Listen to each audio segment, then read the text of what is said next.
New York City has done something truly historic. For the first time ever, the city's voters have chosen Zohran Mamdani, a 34-year-old, Muslim, South Asian American Democratic Socialist, as their next mayor. This isn't just a political win. It's a cultural turning point. It's the story of how one of the world's biggest cities decided to take a bold step into a new kind of leadership, one that challenges the system from within. And today, we're going to talk about what this victory really means for New York, for American politics, and for all of us watching. Mamdani's win shocked political insiders, thrilled progressives, and confused old-guard Democrats. But how did a young politician from Queens manage to beat veterans like Andrew Cuomo and Curtis Sliwa? Let's unpack how this happened, and what comes next for the city that never sleeps. The numbers speak for themselves. Zohran Mamdani captured around 50.4% of the vote, while Andrew Cuomo, running as an independent, got 41.6%. Republican Curtis Sliwa followed with just 7.1%. It was a clear and decisive win, but also a sign of how divided, yet hopeful, the city has become. From Brooklyn to the Bronx, younger voters and working-class communities came out strong, rejecting establishment politics and embracing something fresh. Zohran Mamdani isn't your typical New York politician. Born to Ugandan and Indian parents, raised in Kampala and New York, he started as a housing activist and community organizer before serving in the state assembly. He built his reputation fighting for tenant rights, police reform, and affordable transit, not by chasing headlines, but by standing beside people struggling to make rent. His background reflects the very diversity of New York, and for many, that authenticity made all the difference. This isn't just a personal victory, it's symbolic. Mamdani's election as New York's first Muslim and South Asian mayor sends a powerful message about the city's evolving identity. It shows that representation matters.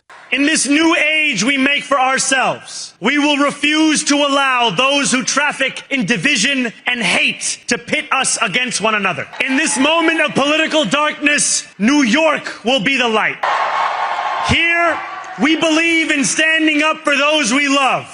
Whether you are an immigrant, a member of the trans community, one of the many black women that Donald Trump has fired from a federal job, a single mom still waiting for the cost of groceries to go down. That a new generation, one that looks and sounds different from the old political class, is finally stepping up. And it's happening in one of the most influential cities on earth. For many immigrants and young progressives, this is proof that the system can still surprise you, that democracy, even in its chaos, can deliver something hopeful. Across the city, celebrations broke out, especially in Queens and the Bronx, where Mamdani's grassroots movement first began. Social media exploded with hashtags like #MayorMamdani and #NewYorkForAll. But it wasn't all applause. Some New Yorkers worry that his ambitious agenda, from rent freezes to expanded public transit, might be too idealistic for a city already struggling with budget deficits and safety concerns. Still, most agree, this win feels different. There's energy, optimism, and a sense that real change might just be possible. But now, the hard part begins. Mamdani takes office facing enormous challenges: rising housing costs, strained city finances, and public safety issues that won't fix themselves. He'll have to balance progressive ideals with political reality. Can he deliver on promises of rent control and fair wages without alienating business owners and landlords? Can he make the city safer while reforming the police?